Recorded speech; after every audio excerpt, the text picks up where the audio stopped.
Hello, Fried Fam. We have a very special episode for you today. We are doing a hashtag straight from Cait and Sarah. You get both of us today, both of your friendly burnout coaches. It's like Casper the Friendly Ghost that went through my mind when I was saying that. The things that happen in my brain. Welcome to my brain. Today, Sarah and I are coming on together because we have not done anything together in a long time. We recently posted a short video in the Facebook group of a conversation we were having just during one of our planning sessions. And we realized that it might be useful to all of you to hear us both, see the way we're thinking about things, etc. So, what we're going to do today, which is different than our norm, is answer a few of the questions that have either come up in the Facebook group recently or come up in the Facebook group very frequently. Sarah is a Fried coach. She's also my bestie and she's amazing. She runs our group program at Fried. She runs the group coaching programs at Fried. So I trust her implicitly with all things. And I am on the video putting my hands the wrong way because the videos are mirrored. So Yeah, it's a little strange. What it's are we doing? We're voguing? going backwards. So we're going to just jump right into it because if you want to know who Sarah is, you can look her up on my website and you can look me up on my website, and we don't need to do these big intros right now. So, first question that comes up all the time in the Facebook group is sounds something like this. How do I make the most of my burnout recovery? Or it sounds like I have 3 weeks off. I want my rest to be really productive. And this always makes me giggle a little because productive rest is sort of Oxymoron. yeah, it's an oxymoron. It's a little paradoxical. Of course, I do think rest is actually productive. So, on one hand, it totally makes sense. But in the moment, the person that is asking that question is in burnout and saying, I just want to do this recovery really well. Right. So it usually starts with one of us saying, "Okay, well, let's start with rest." But can you jump in a little bit? Like, what happens in your brain when you see somebody say, like, "I have 3 weeks. I wanna be healed by the time it's over. What do I do?" Oh, yeah. Well, I'll start by saying, yeah, I thought that 2 weeks was gonna be enough and 1 Mm. month was gonna be way excess amount of time, and it's just not enough time. It's a burnout recovery requires, like, a different way of being, different way of doing, like, a different mode of operation, right? And so, when we aim to come into rest in the same way we try to produce and get shit done, it's a very different energy. In order to actually rest, we kind of need this being energy. We need to be resting for it to be productive. You know what I mean? So it's the opposite of how we've been doing things on our way to peak burnout. And unfortunately, you can't just decide. You can't just say, now I'm resting when you've been in this mode for so long. At least I couldn't. I mean, I was running on it, literally running on adrenaline. I confirmed with blood work when I tried to rest, I couldn't sit still. And I was like, what is happening? So a lot of times when you have these few weeks, you want to say ready, set, rest. And your body can't go from literally doing to not there it you but your body requires transition and usually some sort of outside support and internal intention to shift gears is what I find, right? So you kind of sometimes got to meet yourself in that busy frazzle and like still be moving throughout the day to meet that kind of stressful energy. Maybe you'd start doing things around the house for a little bit if you feel like you can't sit down. If you want to just crash into your bed and sleep for 16 hours, do it by all means. But if you're in this place where you're like, I want to rest, but I can't, and I don't know what to do with myself, do things. Do But let's things. talk about the difference between being restless because you're running on adrenaline, which feels really a lot like coffee in your Yeah. system, right? So the difference between restlessness because you're running on adrenaline and restlessness because you feel guilty sitting down. Oh, Those are yes. two very different physical experiences. Right. If you just wanna sit down and then you're sitting there, like, beating yourself up because you think you should be doing something else, but your physical body doesn't actually wanna move and kind of can't, please say, "Hello, guilt. I know why you're here, but I don't need you right now. This is what I need right now. I need to sit here and do and whatever. Just sit or drink tea or read a book or stare out the window." I think the acknowledgement of saying, yeah, hey, guilt, like, hey, what's going on? Hey, I see you're here. I see you're here and you are making me uncomfortable and I'm going to rest anyway. So, one of the things that I find is that people want to get their energy back, have no judgment, have no guilt, do all their recovery and all of these things all at once. And the chances that if you are a person who tends toward feeling guilty when you're not being productive, the chances that you will be able to sit down and not feel guilty are like zilch.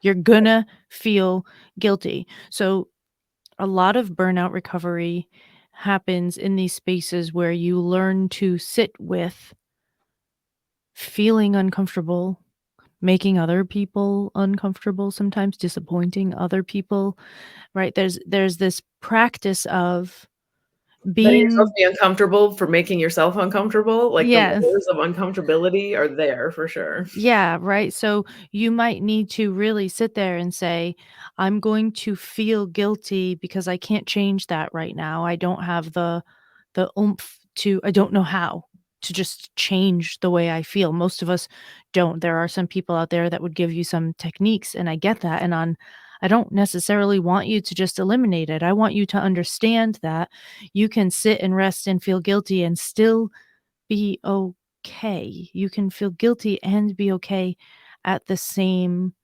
time. When I say no to things, I've gotten real good at saying no to things over the years.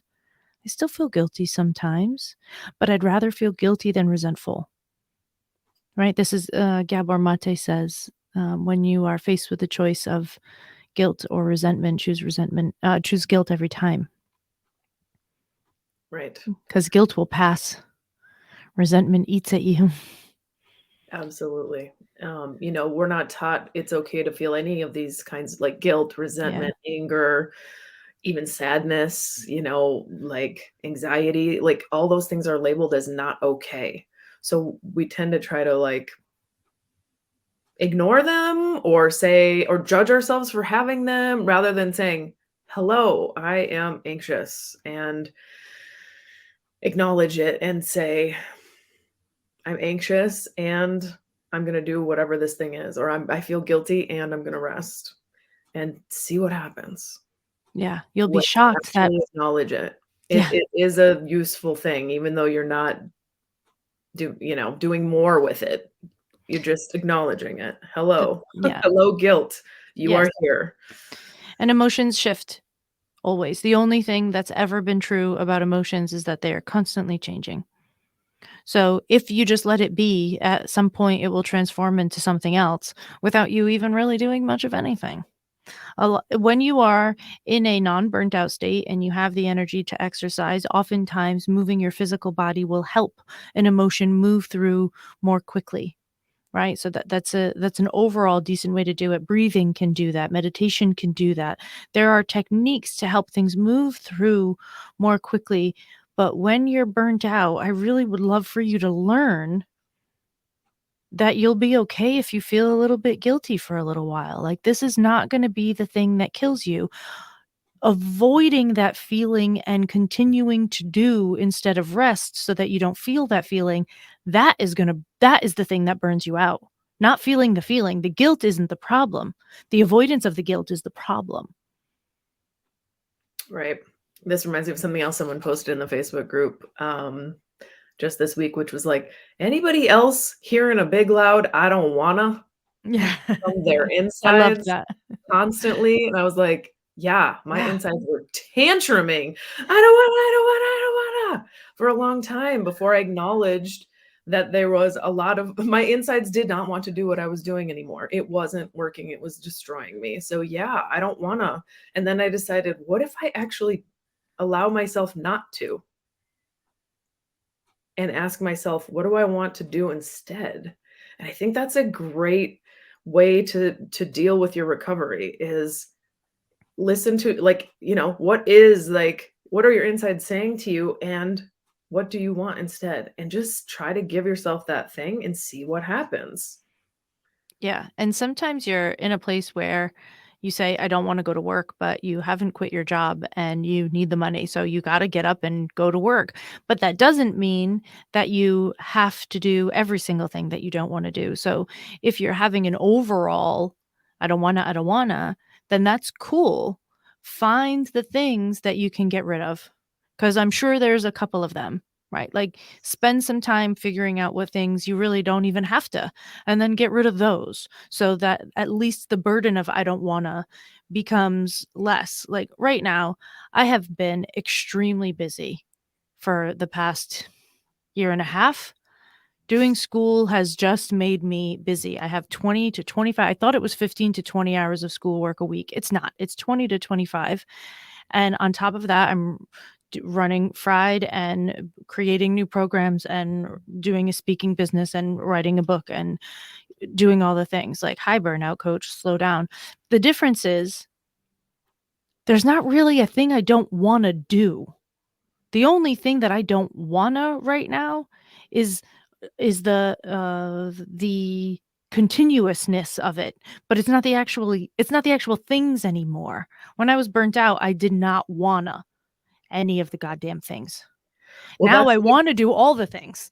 right, I 'cause just now the things you have chosen to Yes, invest your resources yes, and your time and your energy are aligned with your values, yes, right? And like you have boundaries around them, and they are in place for a very intentional reason, yeah, right? Which is why we do coaching, to yeah. help you, the listener, get to define these things for yourself. What do you actually wanna? What do you wanna? Yeah, and we don't spend a lot of time asking that question. I did an in-person event for a group of burnt out moms here local to me in Jersey, and I wasn't allowed to prep for it. I was told to be in the circle and then speak from the heart. And as I was sitting there, and it was sort of like prepping to be my time to speak, the only thing that I could think about was how um, there's a right way to fold towels. Right, and I grew up in a household that folds towels in threes and then puts Mm, the right, and then the circular edge goes on the outside so that it looks pretty on the outside. And when I moved to Poland, the bathrooms are smaller, houses are small, everything is smaller in Europe, and I tried to fold my towels that way, and they didn't fit in my cabinet. And it took me almost a year and a half to realize that I could fold towels differently so that I wouldn't be annoyed about how they fit in my cabinet. I was like, "Oh, these European cabinets, bah," instead of just folding the towel in a different way. right, instead of adapting to the cabinet. Yeah, exactly. So I think sometimes it's important to remember that a lot of the things that are on the "I don't wanna" list are folding towels a certain way because your mother folded towels that way, or folding towels because your mother never folded towels. So you're either your actions are either because you were taught to do them, or you're doing them differently in spite of someone. You never actually took the time to stop and ask if the way that you're living and the way that you're doing things and the way that you're striving for success has anything to do with who you are or what you want. And you Right. have to figure that out. Do you want to fold the towels that way? Do they fit in your cabinet? Because if they don't, you can spend a lot of time being mad about that, but it's not going to get you anywhere. And I promise you, you'll feel better if you just roll the fucking towels. Right? This is a silly thing, but it just brings up this idea that a lot of things that you're doing are on autopilot, which is normal. This is a normal human brain shortcut thing we do because it makes sense. But at some point, if you reach burnout, you have to sit down and say what things are on autopilot. Like, are you obsessed with making sure you cook a full breakfast for your children every day because you think that's the quote unquote right answer? Like, maybe you need to let that go. Maybe you need to be okay with cereal a couple times a week just so that you have your sanity back. Right, because if there's one thing that needs to happen in order to recover from burnout is having some space, Mm, having some time, getting some resources back, right? Like time, energy, money. When we're burnt out, we have depleted our resources oftentimes, especially time and energy. And we're giving too much out, and we're giving too much out to things that aren't refueling our resources. So pausing for a second, and a break is a good time to do this, to take an inventory of like, yeah, what am I spending my time, money, and resources, energy on? And what can I stop? What can I stop giving to, especially the things that are just sucking me dry? You're not yeah. getting anything back from these certain things that you're doing. Like, I don't know. I was going to say cooking breakfast for your children, but I'm sure there is something that you get back from that. Some But people don't, and that's okay. That's the thing. right, and if you don't, then absolutely shift Yeah. that, right? Yeah. Buy frozen breakfasts. Get the Yeah, there's expensive a ones lot if you of have to so you feel better about it. Make them organic. Who cares? You have just to find something. ways to cut yourself some slack. Right. This is how you make the most out of your burnout recovery. Create some time, some space, some room to kind of breathe and reevaluate and be with what is, Yeah. and say, I'm ready to restore. I'm ready to like receive. I'm ready to take in.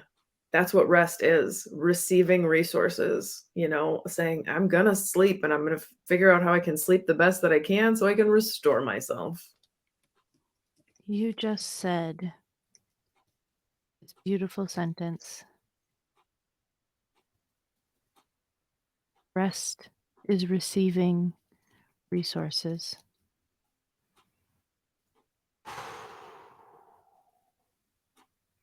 Your job the productivity of your rest is to receive resources. What a sentence, Sarah.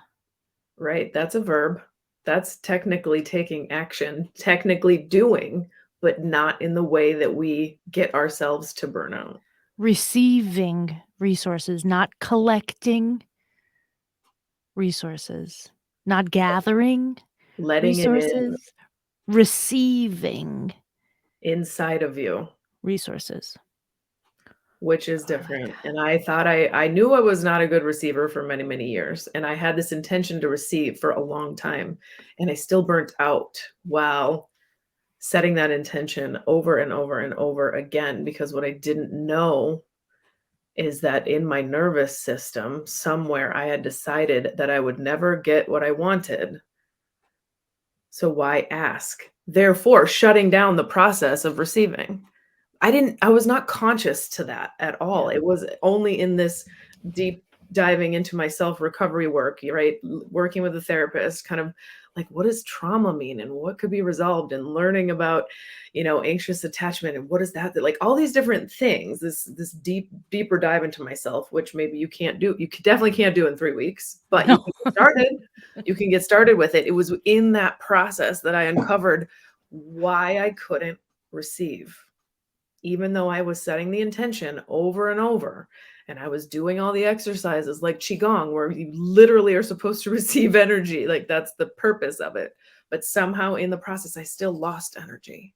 Yeah. Yeah. It was like my nervous system, I had, whatever happened, it like wired me to not receive. And I think this is a common thread. Whatever the reason is for you might be different, but the state of being where you, or maybe it's like the state of doing where you are output, and nothing's coming in. For No. me, it was an affront to my sense of value to accept things from outside. Mm, My job was to be the giver, the provider, the helper. So taking things, getting things, was bad. Right? Just bad, just wrong. Bad. So we're going to move on to the next question because apparently you give us one question and we can go on forever about it. But the question that we were talking about, right, is how do I make the most of my burnout recovery? And the answers are figure out how to be comfortable being in an uncomfortable emotional state, whatever one comes up when you are attempting to rest. Try to find out. You might not figure this out in 3 weeks, but something might have just sparked now while you were listening to Sarah speak. Try to find out if there is some sort of coping mechanism, trauma response, belief, something sitting in your body that prevents you from receiving resources, that prevents you from resting.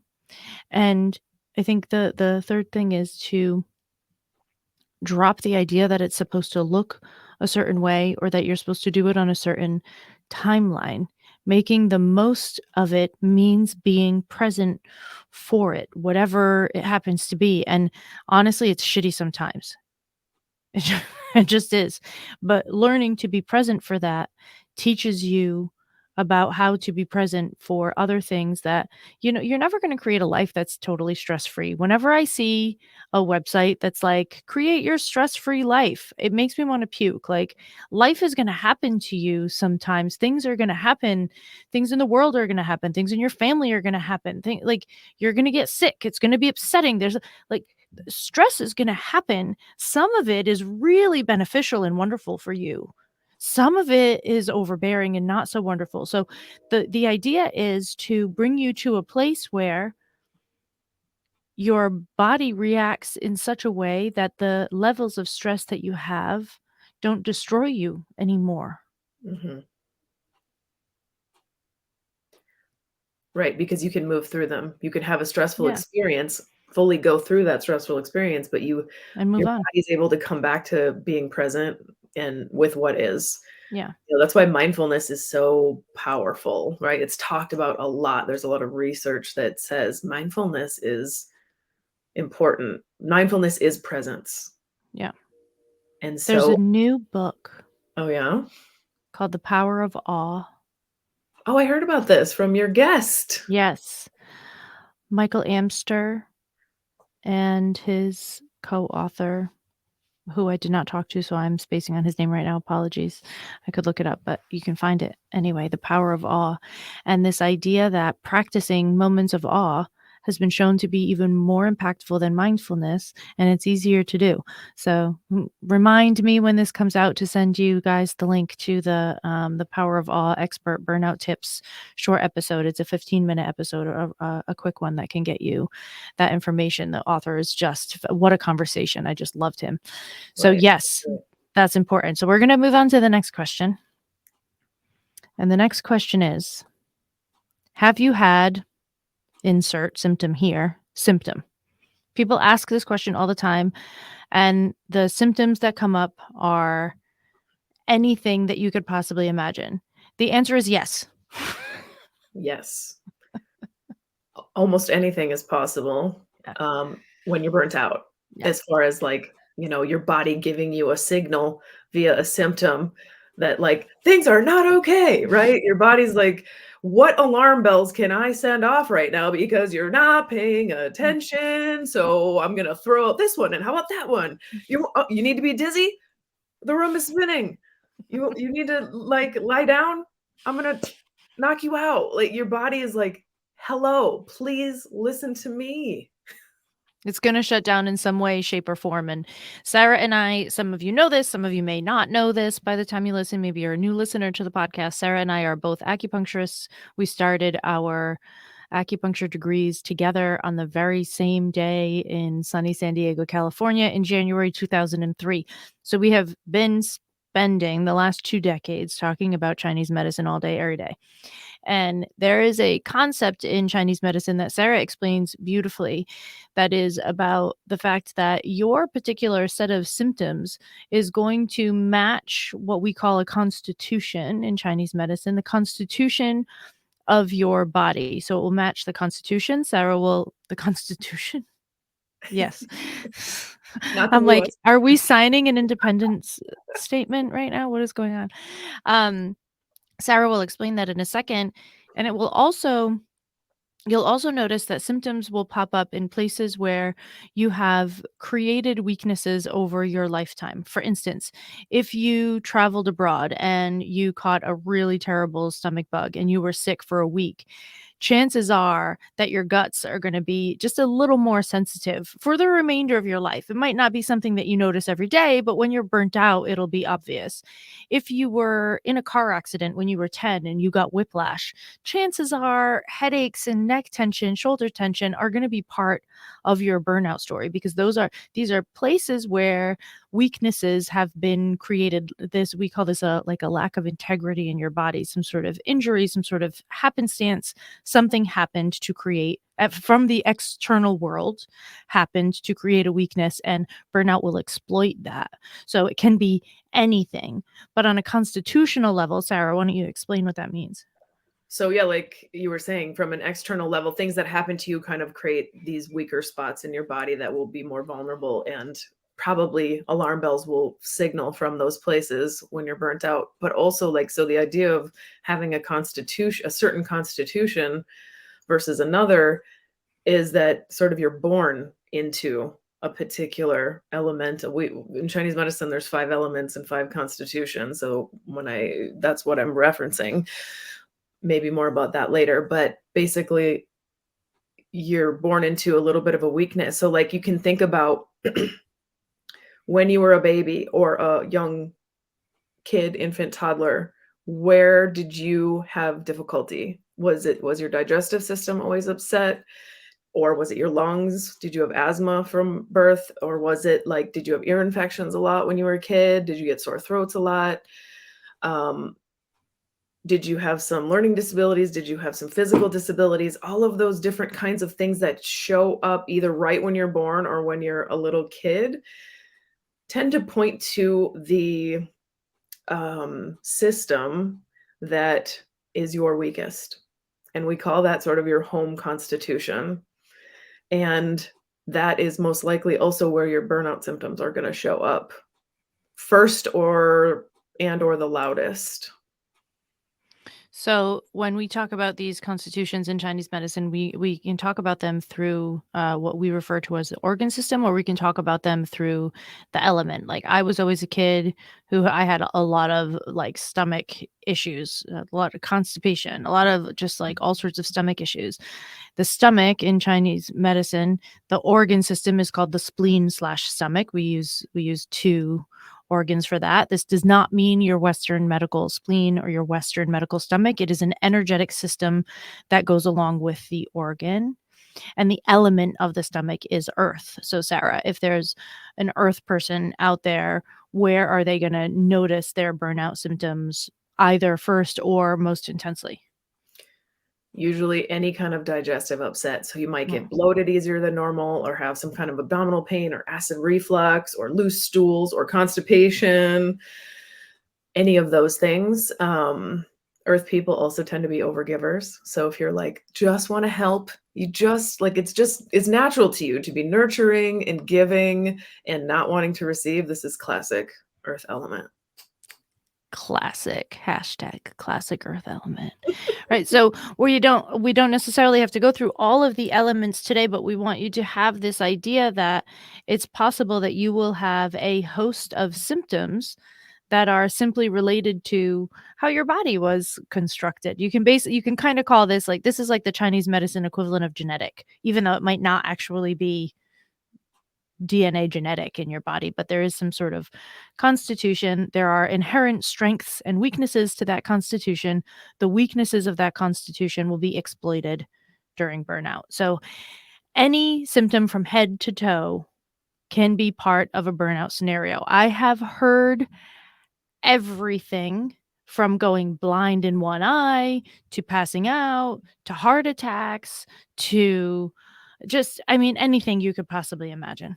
Right. And like we mentioned, one tends to go to another. So like if your one system is yelling at you and you're not paying attention, and that system breaks down enough, it's going to affect the other systems in your body. So as you get more and more symptoms that seem to be kind of spread throughout your body and throughout your different organ systems, it just means like the kind of the damage or like the effect is greater and deeper in your system Do you know until what I you're just thought of? fully One of burnout. one of the things that people in I find that there's a lot of earth people in burnout, and one of the things that we see really commonly in people complaining about like what they're going through and then saying, "Oh, I knew I was feeling better when," is around reading. And reading is like the spleen and stomach system are in Chinese medicine responsible for taking things in and transforming them and making them part of your body. This is food, but this is also knowledge. So if you don't have the ability to read and take things in, when I was burnt out, I would read a paragraph and have literally no recollection of what I just like nothing. And I am a voracious reader. When I tell you I read 60, 70, sometimes 80 books a year, I will blow through 6 books in a week sometimes because I'm in a mood. It can happen, right? So this is one of those symptoms that I see happen a lot in the Facebook group. People are like, "Oh my god, I forgot that I couldn't stand reading anymore." Another thing that comes up is like an inability to handle music, and we relate this to the nervous system energy a lot, but in Chinese medicine, hearing is a kidney function. Right? So this now we're talking about the water element. And so there's always a way to sort of connect this and make sense of it, which is why I love when people do coaching with Sarah. I don't use this as much in my coaching because I haven't spent as much time as Sarah has developing a deeper context for these things outside of school. Sarah did years and years and years of developing programs around these ideas. So her coachees, her coachees have a have an extra benefit, I believe, of having her help them make their bodies make sense to them. Definitely. If that sounds good to you, I'm happy to help you with that because I love this stuff. So much. So So much. So much. So the answer to have you had X symptom is yes, somebody in the group 14 we're at 1,400 people in the Facebook group as we record this right now. Somebody in the group has definitely had this random symptom that you're having, most likely. not to say that you shouldn't ask because No, you ask, should, 'cause it ask. feels good to be validated and like I'm not alone in this and Sure. man, that sucks. And you could even pose the question of who else has a similar symptom like this? And you can form little subgroups of like who has migraines and who has IBS. Um, that would be funny. So the next question is to the first two questions that we asked were sort of more generic. They're questions that come up all the time in the group, things that we see constantly. And this last question was a very specific question that someone asked, and it was just such a one that is so important and is related to this constitutional idea. I think, and I think you agree, um, and is something that I feel like we haven't talked about yet, which blows my mind. I've talked a lot about how burnout made me really resentful and made me angry and made me not want to help people, but I didn't say it in this way. And the question is, has being burned out changed your personality? Hell yes. I'm back to me now. I am back to who I am now. But whoo mama, did I change? Right. Well, there's like the resentment that gets built up where you end up being short fused and sassy and all those kinds of things, which comes across as a type of personality, especially when you're kind of stuck there living there for a while. But then there's also the your coping mechanisms that you were living unconsciously that you developed, right?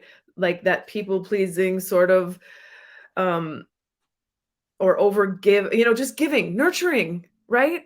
A lot of people, like, I'll just say this for myself. I was super I love to nurture and take care of people. I'm not a mother, but I do it to everyone else in my life. And I am fulfilled. I was fulfilled, I thought, by this nurturing. So everyone would say that about me, you're so nurturing, you're such a natural mother. But I didn't want to have kids. So I was like, this is the first clue that, like, hold up, there was something driving that nurturing that wasn't actually fully from a completely healthy place. So my Mhm. personality was being fueled by this, like, wound that I wasn't aware of until I kind of went through this burnout recovery. I'm still nurturing, but not in the ways that I was before, because a boundaried nurturer is a different personality than a non-boundaried nurturer, for example.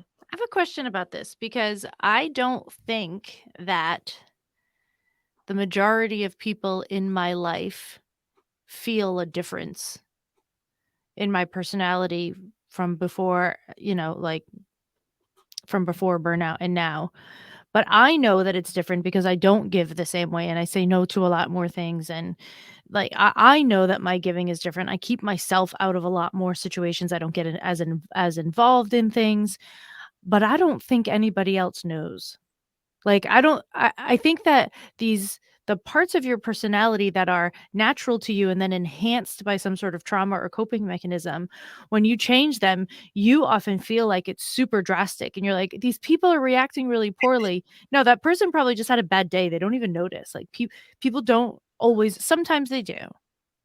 Right? And sometimes they notice because you're going through the transition before you're really ready. So the boundaries you're putting up are more electric fences than they are lovely pieces of information. You're attempting to make the change, but you don't actually believe it or feel it yet. So the boundaries you put up are harsh and a little dangerous for people. So yeah, of And course they noticeable. react. And noticeable. Noticeable Yeah, from noticeable, those right? people you're trying to set boundaries with, for Yeah, example. yeah, yeah. But I don't think that anybody that's known me for my life would, like, thinks that it's different now. Yeah, that's interesting. I knew you before. Hmm. Like, I don't think that you're nurturing. I know that there are boundaries on it now, but your energy is not different. Hmm. It's still the same nurturing energy. Interesting. Yeah. I mean, like you said, this is related to constitution. So, like, when you talk about the five elements and people's kind of natural tendencies, like desires, the way they are in the world, there is a personality that kind of goes with each kind of element, in a way that the way that you do things. And so yeah, I think there is something to that home, right? Like you said, I'm back. I Yeah, was in burnout. You weren't just resentful, but probably you were also lacking some joy. Like, couldn't be grateful. yeah, You were like, I didn't talk, we weren't talking much at that time, so I can't even speak to exactly how you were. But a lot of people, right? They're like, I can't feel joy. I just have this, like, flat affect, and meh, like, I can't even, like, yeah, I got not nothing. even riding it up and down, I'm just blah. Yeah, So, I that's one of the things I think this question is asking, because they haven't come out the other side yet, is like, when you're burnt out, is your personality different? And yes, like, your yeah, brain's not functioning. yeah. Your executive functioning is very limited. And I forget, do you remember which part of the brain is provides personality? I don't think that I don't there's know. a one part of the brain. Well, you know how there's, like, there's these conditions that happen where, like, or like, people will have seizures or end up having a tumor or some kind of thing that, like, presses on their brain in a particular area, and it changes their personality. Like, changes Yeah, in the brain can make your personality present in different ways. And so, if we're yeah, considering burnout a condition that affects your brain, and it is, your personality is affected by it because of all the effects that are happening physiologically inside of you. And I don't think it changes forever.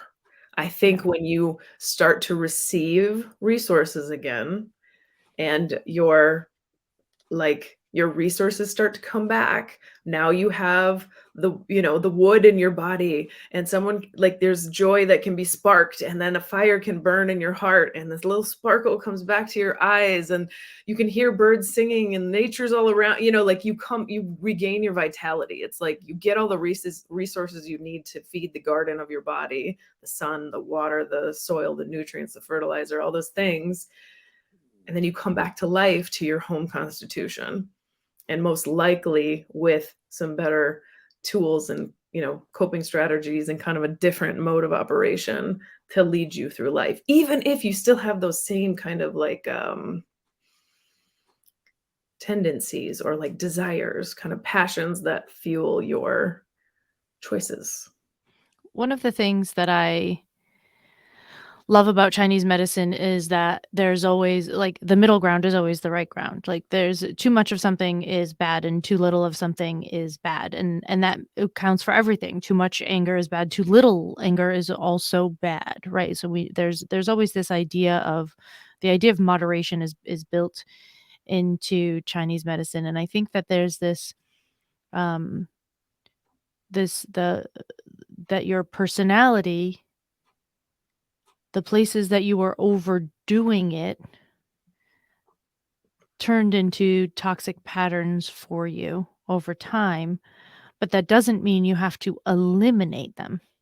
It Right. means you have to moderate them. So one of the number one rule of fried certified guides and burnout coaches is we never demonize your coping mechanisms. This is our number one rule. This is the center of everything we do is we are not judging you, we are not demonizing you, we are not deciding that the coping mechanism that you chose as a 4-year-old is somehow bad, right? Because it's not bad. There's probably some situations where it's useful. So how do we use your natural tendencies in a way that still allows you to be full, in a way that allows you to be present with yourself, in a way that is good for you? We don't want you to eliminate it totally because not using it is not good either. Like people pleasing is a huge topic in burnout. It's a huge topic everywhere right now, really. But people pleasing is this huge thing. And it's like, well, you can't people please. Well, you can a little bit. Like we don't be jerks to one another. Right. We want to care for each other, and part of that is knowing what somebody needs and trying to offer it to them sometimes. But you should be able to sit with someone else's discomfort without trying to fix it because you're uncomfortable with it. Right? You should be able to offer help and be okay with the fact that it may or may not be accepted or needed. Right? There's a way to show up for people that is beneficial to you both, instead of feeling like, how many people, like raising hand emoji, have a person in their lives that gives them so much it makes them feel terrible, right? Yep. Which that can be a receiving problem. It also can be an overgiving problem on the other side. So we don't want to eliminate your problems. I think that's bullshit. We want to sort of scoot you back into an alignment with yourself so that you have access to the best of you in a good way. Right. We don't want to eliminate your personality or tell you have to be someone different. We want you to just be able to accept your natural talents and strengths and desires and go with them, and cut and stop doing the things that really don't resonate with you, and find a balance with it. Find a healthy, moderate, like, win-win place with it between you and others. Yeah. Amen to that. All right, Fried Fam. That's Sarah and I answering random questions that have come up in the Facebook group. Should you want us to do more episodes like this, please let us know. We can scour through the Facebook group and look for questions. You can also submit questions that you would like us to answer in a longer form. Sometimes in the Facebook group, we'll answer your question, but we're not going into a lot of nuance. This is a free group and we spend as much time in there as either of us can afford energetically, but we don't always have time to write you the book that we would like to write to some of your questions. Right, it's easier to speak it sometimes than to It's write yeah, it. it Yeah. can be easier to speak it, especially when we're together and we can feed off of one another.